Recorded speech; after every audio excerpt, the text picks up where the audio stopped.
வாழ்க வளமுடன். அரசர் சுற்றி பார்க்க வெளியில் வருவார் அரண்மனையை விட்டு. அப்போ வரும்போது அந்த நிலத்துக்கு போவாங்கள்ல, அப்போ ஒரு 3 பெண்கள் பேசிப்பாங்க. என்னன்னா, ஒரு பொண்ணு சொல்கிறா இது முகத்துக்குரிய இடம் அப்படின்வா.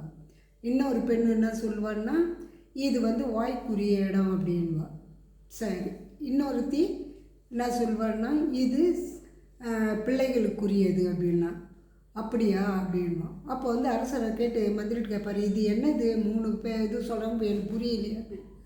ஒன்றும் இல்லை அரசே, முகத்துக்குன்னா மஞ்சள், இந்த இடம் மஞ்சள் விளைச்சல் நல்லா இருக்கும்னா ஒருத்தி.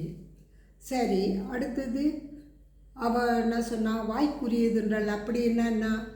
ஒன்றும் இல்லைங்க, வெற்றலை கொடி போட்டால் நல்லா விளையும் அப்படின்றது. சரி. அப்புறம் இன்னொருத்தி பிள்ளைக்குரியதுன்றால. அப்படின்னா என்னான்னு கேட்பான்.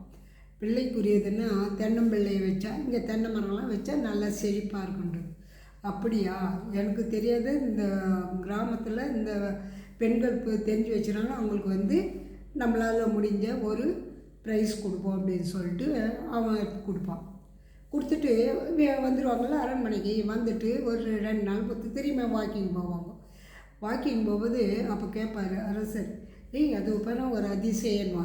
என்ன அரசன்னு பாரு, அந்த யானையை தந்தத்தை பிடிச்சி அடக்கிறான்னா அவன் எவ்வளோ பெரிய ஆளாக இருக்கணும் அப்படின்னு. அப்படியா அரசே, எல்லாருமே இது பண்ணலாம், அது மனசு தான் காரணம். அப்படி இல்லை, அவனுக்கு எவ்வளோ வேரம் இருக்குது பாரு, எவ்வளோ தடியாக இருக்கான். அவனுக்கு ஏற்ற மாதிரி அந்த யானையை அடக்கிறான்னா எவ்வளோ இது இருக்கணும் அவனுக்கு அப்படின்வான். அப்படியா, சரி மன்னவா அப்படின்னு சொல்லிட்டு அரண்மனைக்கு போயிடுவாங்க. அப்புறம் தினமும் வாக்கிங் போவாங்க, எதுவும் பேசிக்க மாட்டாங்க. அதேமாதிரி ஒரு 15-20 நாள் ஆகுது.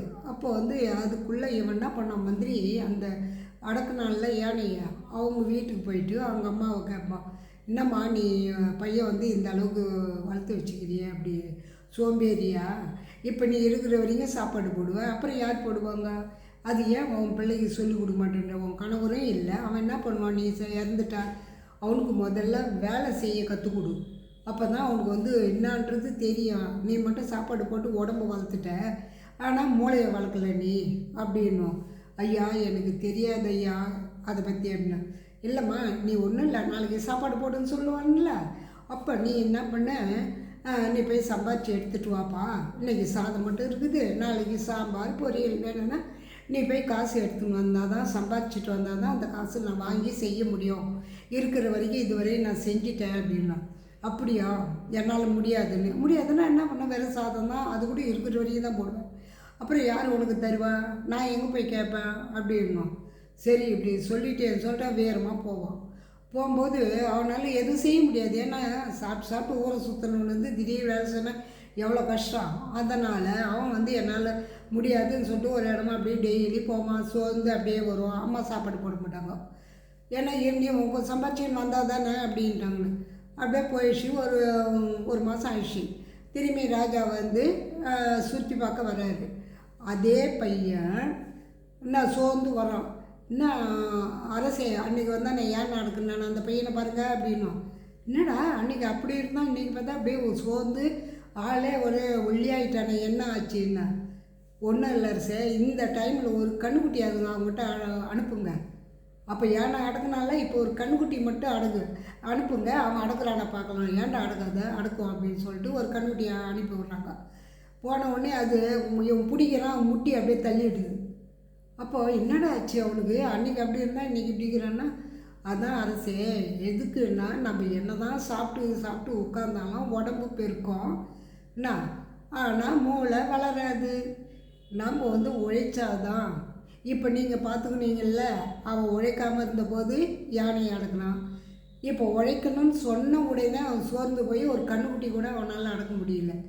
அப்போ இதிலேருந்து என்ன தெரியுது அரசே அப்படின்னும். ஆமாண்டா, இப்போ தான் எனக்கே புரியுது, எவ்வளோதான் வசதி இருந்தாலும் உழைப்புன்னு ஒன்று இருக்கணும், உழைச்சா தான் அதனோட வெளி உலகம்னா என்னான்னு தெரியும், அதனோட வேல்யூ என்னான்னு தெரியும். அப்போ பணம்னா எப்படி, பணத்தை எப்படி சம்பாதிக்கணும், உழைச்சா தான் சம்பாதிக்க முடியும்.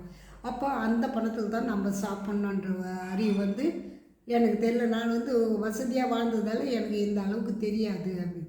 அதுதான் அரசே, ஒரு மந்திரியாக போட்டால் கூட தேர்ந்தெடுத்து அவனை அறிவை பொறுத்து தான் மந்திரியாக தேர்ந்தெடுக்கிறாங்க தவிர ஆள் பலமோ வளமோ பற்றியே கிடையாது, அவனோட மூளையை பொறுத்து தான் அப்படின்னும். ஆமாம், இனி நான் வந்து மந்திரியை தேர்ந்தெடுக்கணும்னா அறிவு பலத்தை எல்லாத்தையும் சேர்ந்த மாதிரி இருக்கிற ஆளை நான் தேர்ந்தெடுக்க முயற்சி பண்ணுறேன் அப்படின்னா. சரி அரசே அப்படின்னும். வாழ்க வளமுடன்.